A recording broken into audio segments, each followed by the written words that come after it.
Shalom.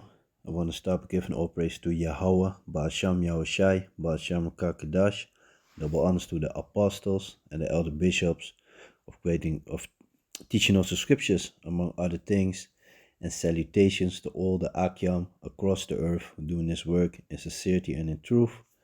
And shalom to the sincere brothers and sisters who are at home watching the videos and do their best to please Yahweh, Ba'asham Yahushai. So yeah, man, this is an article that I stumbled upon.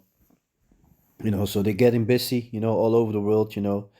They the people are preparing themselves for war because they know, it will happen. And the Bible is very clear. John the Revelator already spoke about it. And yeah, so like I said, in the Bible is already mentioned um, that the third world war shall come. Whether people believe or not. And let me check it out real quick.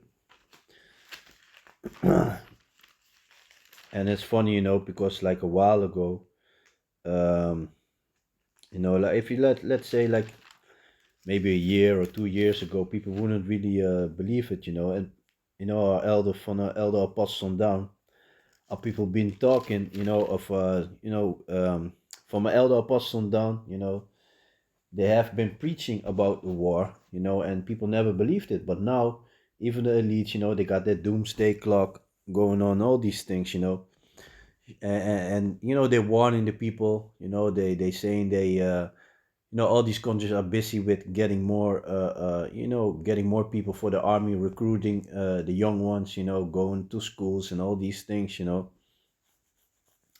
so it's yeah, it's kind of funny to see, you know how people actually yeah basically now start to believe, and be afraid, but still, yeah, you got a large group of people that still be in La La Land, still believe that everything's gonna be turn around basically, but that's not what's going to happen, This is the book of Revelations chapter 9 and verse 12. One woe is past, and behold, there come two woes more hereafter. You see that? So one woe is past, talking about the First World War, and behold, there come two woes more hereafter. So it already show you that Third World War will come. Let me see. This is the book of Revelations, chapter chapter 11 and verse 14. The second woe is past, and behold, the third woe cometh quickly. You see that? And like I said, you might have people that don't believe, but it doesn't matter. We don't give a shit about that. All we gotta do, is preach the word, warn the people. Like the Mosai spoke, in the book of Ezekiel. It's not something that we choose to do. We are chosen. The Spirit jumped upon us to do this. And Yahweh the Zah, we are part of that number. The hopeful elect. Yahweh the Zah, we part of the number, and we will continue to do this until death. Be faithful to Yahweh Basham Yahushai until death. So let me jump real quick to the book of Ezekiel, chapter 3 and verse 17. Son of man, I have made thee a watchman unto the house of Israel. Therefore hear the word at my mouth and give them warning for me. You see that?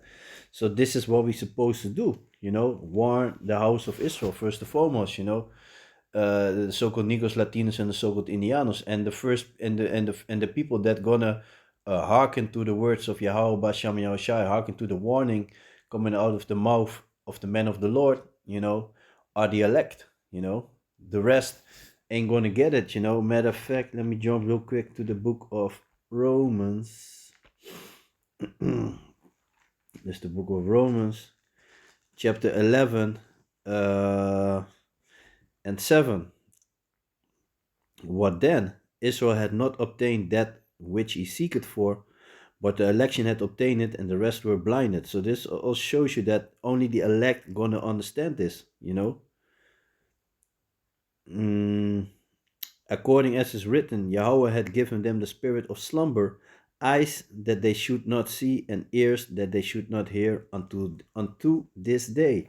You see that? So for you to understand this already is a blessing, that's already a blessing. And like I said, we call ourselves the hopeful elect, Yaharatazah, we may endure until the end, because we see many people fall off, from the one to another morning, starting to bug out, and that's what it is. It might happen. It might happen with people in Yaharatazah, when the day is there, when world war the world third world war would pop off, when they're going to make in the time when they're going to make the RFID chip mandatory, the MOTB, when there's no police on the streets, where's going to be total chaos, crazy diseases, all that. Those in that period, we're going to find out about who the men of the Lord are, It's the book of Matthew, chapter 24 and verse 6. And ye shall hear of wars and rumors of wars. See that ye be not troubled, for all these things must come to pass, but the end is not yet. You see that? So all these things need to happen. It's going to be horrible on this planet, but it needs to happen.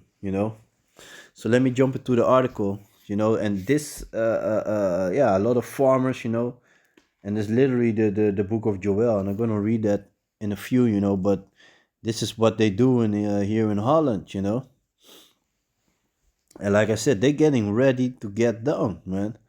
So this is from RTV Drenthe, and Drenthe is a province of Holland, which you got a lot of farmers over there, Farmers lose land to defense. It's the end of the exercise.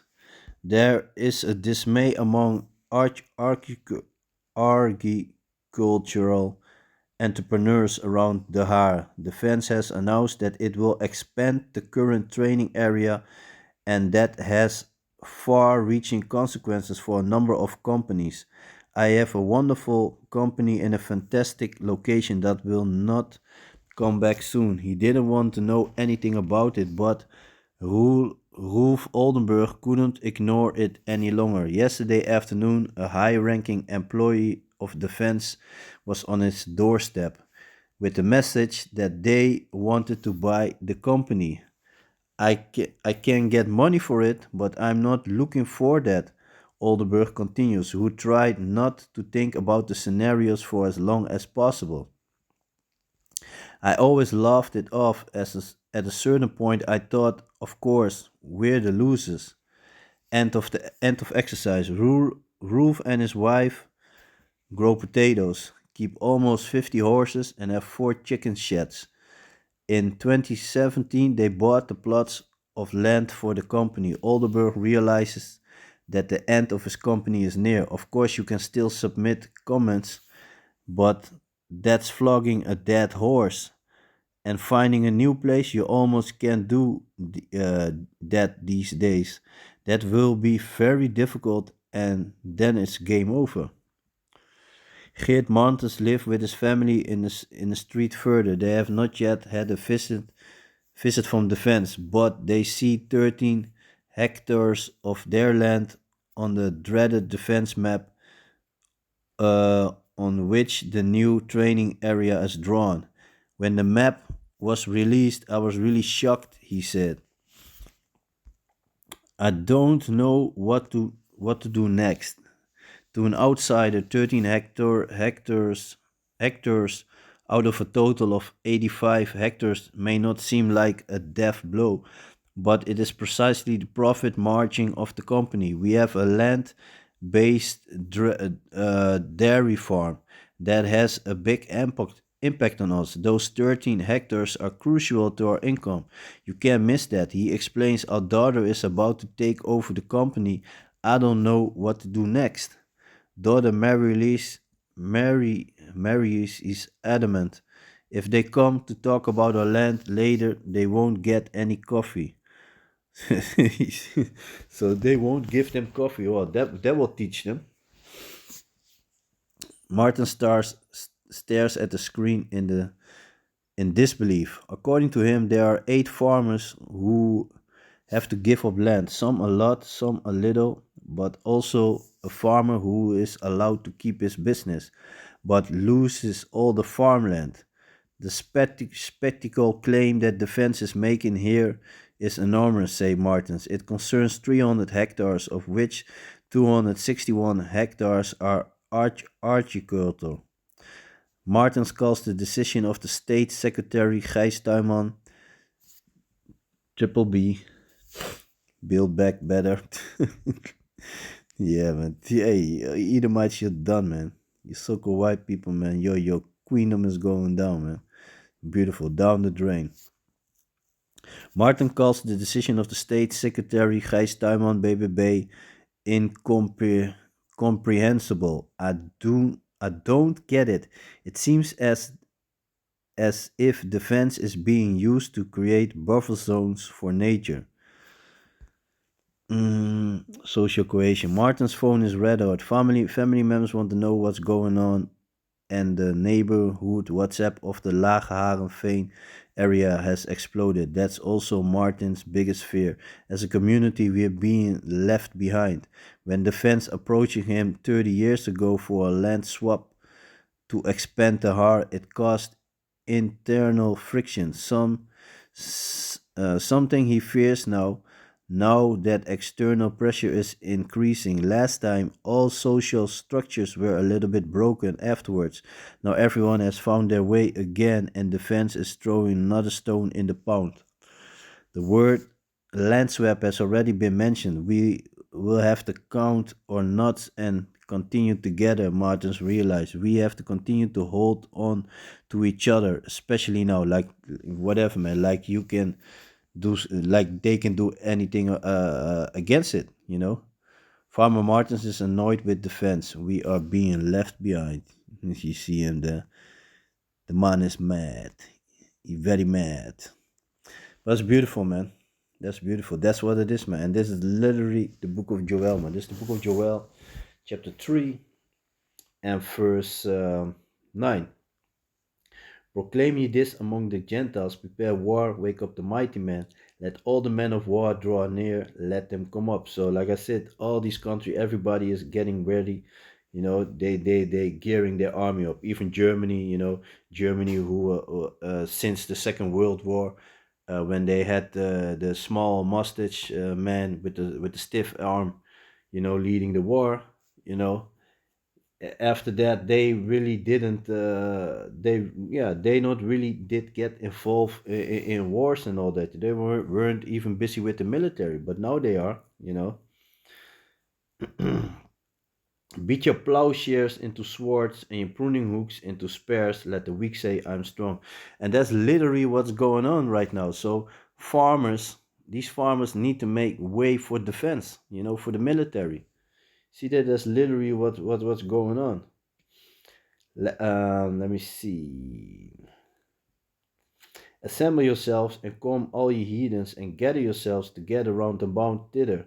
Cause thy mighty ones to come down, O Yahweh. And you see that, like I said, they're getting ready for war. Let the heathen be wakened and come up to the valley of Yahweh Shabbat, you know, the valley of the Most High's judgments. You know, and it's talking about the Middle East. For there will I sit to judge all the heathen round about. Everybody's gonna get it, man. All your heathens, Chinese, Japanese, you know, whatever, man. Your Hamites, you know, you're all gonna get it, man. Your Elamites, the coolies, don't forget about the coolies, you know. Put ye in the sickle, for the harvest is ripe. Come, get you down, for the press is full. The fat's overflown, for the wickedness is great. Multitudes, multitudes in the valley of decision, for the day of Yahweh Basham Yahushai is near in the valley of decision. You know, you see that? So, yeah, these things are about to come to pass, you know. So yeah, man, I just want to jump a little bit in this article. You know, it caught my attention. Like, man, this is literally the book of Joel, chapter 3. You know, take your plowshares shares and turn them into swords. You know, farmers need to make way for the army. That's what it is, man.